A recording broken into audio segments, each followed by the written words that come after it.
Premier, thanks for joining us. Outside of your own state, is this nation running a de facto virus elimination strategy? Well, I think we definitely need to be more ambitious on the key milestones we set, Chris. I appreciate the Prime Minister has a huge responsibility in keeping all the states on the same page, which is a difficult task.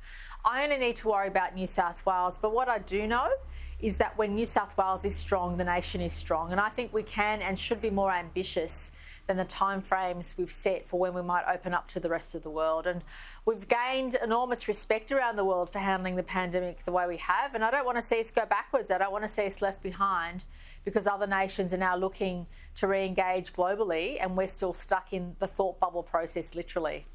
Haven't we slipped backwards? When you look at the national cabinets in late March last year, so well over a year ago, Prime Minister Scott Morrison was talking about flattening the curve, slowing the spread to save lives. When we slow the rate of transmission through the Australian community, that'll put less pressure on our health system. We've achieved all that and more in spades, but now he seems to have been sucked down the Mark McGowan, Anastasia Palaszczuk elimination path.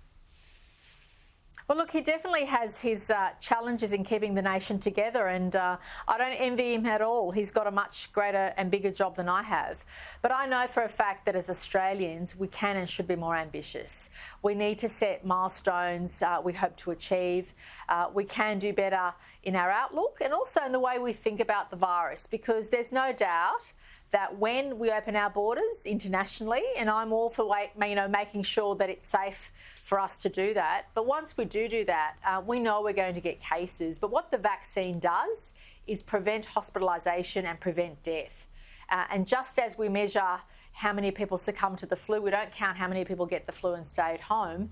That's the conversation we need to have about COVID moving forward. When a huge proportion of our population is vaccinated, we then can have that conversation about how we measure success, how we re-engage with the rest of the world, and how we live in a COVID-safe way, because we don't know how many years COVID will be around for, and who's to say another virus or similar virus won't take its place. And so we need to be prepared, and that's why for me the priority now is vaccinating as many New South Wales citizens as possible through our GP network, through the clinics that are there, through our own New South Wales health network.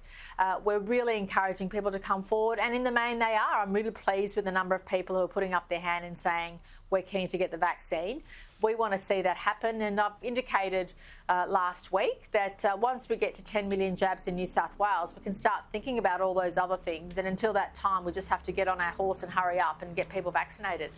But in the meantime, are you worried that with just 9 infections across 3 households in Victoria now, there are new restrictions going in place and that people are fearing border closures and possible lockdowns?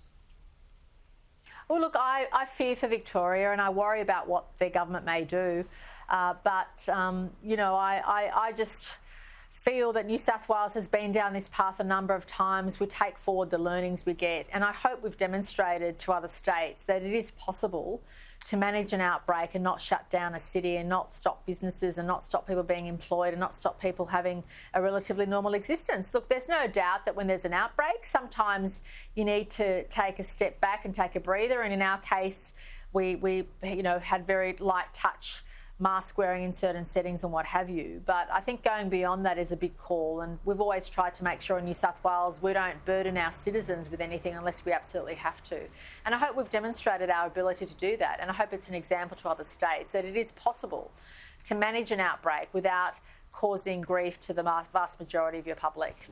Well, indeed, you have set the example, and even the epidemiologists now going back over the data say that it's very clear that 4 of the 6 lockdowns in other states achieved absolutely nothing. They were superfluous, unnecessary, all pain, no gain. But you must understand better than anyone else, of course, it takes great courage and confidence not to lock down. You and Kerry Chant must have backed your processes and known there's a political and a public health risk by not locking down, trusting your contact tracing instead.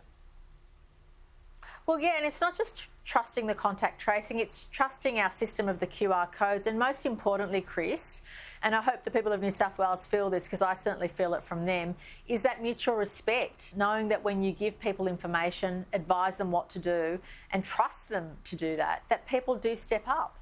And when you respect them and give them the opportunity to have a light touch approach and people respond in a positive way, I think that builds confidence and builds support. And you never know what's around the corner, but we've certainly learned from the past. We've certainly learned much in the last 12 months. And remember, Chris, whilst all this is going on, New South Wales is the only state that's welcoming home 3,000 Australians every single week. At any given time, we have between 5,000 and 5,500 people in our quarantine system. I think that's more than triple what any other state's even coming close to. But that shows that hotel quarantine is not the problem. Hotel quarantine is what saved Australia. It's not the problem. Well, hotel quarantine is a good practice for us moving forward. It demonstrates what our capacity constraints are. And of course, when we vaccinate more and more of our population, I'll have greater confidence to look at other options alongside the existing quarantine system we have. If I have confidence that a large proportion of our population is getting vaccinated and is protected from the virus, that does open up your options in terms of how many people you can welcome home, but also the type of restrictions you can ease and the way in which we can look more globally and think about how we interact with the rest of the world. We've made a name for ourselves as a nation and I hope as a state in how we've dealt with the virus. But let's continue that momentum and make the world continue to look at us as a great place to invest, to live, to work.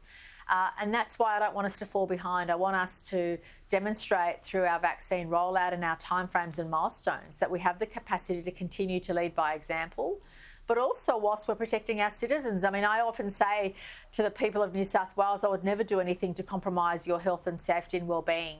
But I do believe that once we go down the path of vaccinating the majority of our population, we do need to change the way in which we measure success. It's about preventing people getting into hospital. It's about preventing death.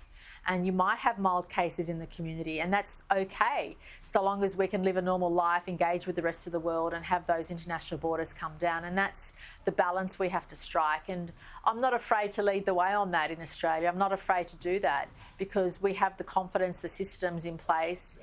But I wouldn't take that step until I knew that a large proportion of the population were vaccinated, that they would be safe, and that we are confident in moving forward in how we measure success.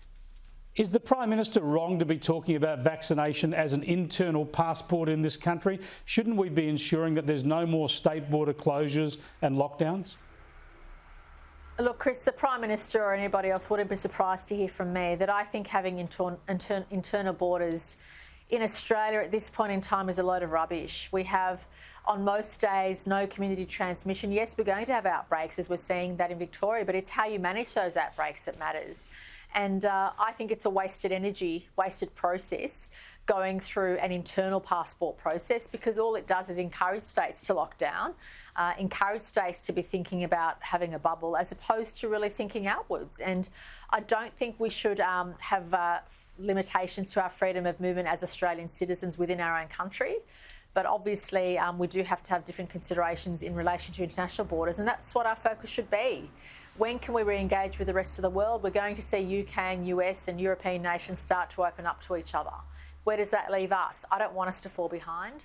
I want us to at least have those options before us, but we won't have those options until we vaccinate our population and until we start thinking about what that means and how we measure success. And that's why I've been very comfortable in having these conversations, because I think certainly the people of New South Wales and people around Australia want to have the information, want to have the conversations, and want to know that their leaders are thinking about the next, not just the next 12 months, but the next 18 months to 2 years, because every month that goes past, New South Wales is going backwards by $1.5 billion.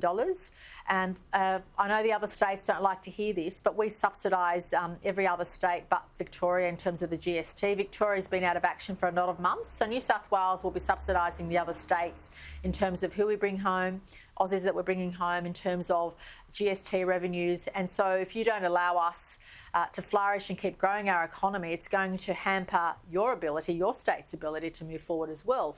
So we are a team. Team Australia is one team. We need to act a bit more like one team. And we need to remember that, yes, you might be a Queenslander or a West Australian or a Tasmanian, but you're also an Australian. And that's something I think all of us should have adult conversations about. Gladys Berejiklian, there is no doubt you've led the nation on this management of this difficult dilemma. Any consideration in your future to go into the federal sphere? Absolutely not, Chris, and you heard it first and last on this program. Okay, thanks very much for joining us, Premier. Thank you, Chris. All the best. That is a bit of a pity for the country, isn't it? She has shown the way on how to manage this pandemic. Of course, Scott Morrison would love other premiers to do the same, but none of them have gone close. He's got to try and keep them all on board. But if they all behaved and acted as competently and courageously as Gladys Berejiklian, we'd be in a lot better place right now.